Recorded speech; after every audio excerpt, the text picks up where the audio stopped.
Mayong adlaw mga kapatid, liway abas ni para sa News 5 Bisaya. Gitangtang isip miyembro sa Senate Ethics Committee sila Senator Bato de la Rosa ug Senator Joel Villanueva tungod sa giingong conflict of interest.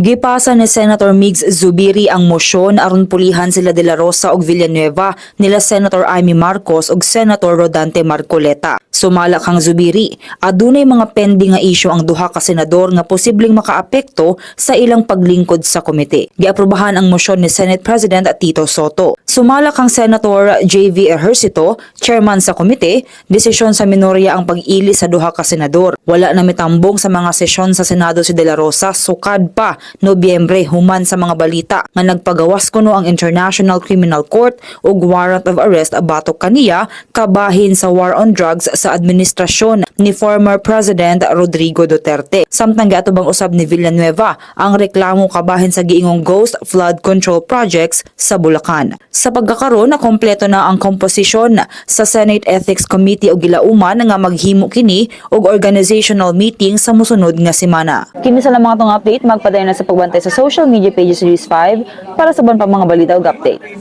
Amping tang tanan.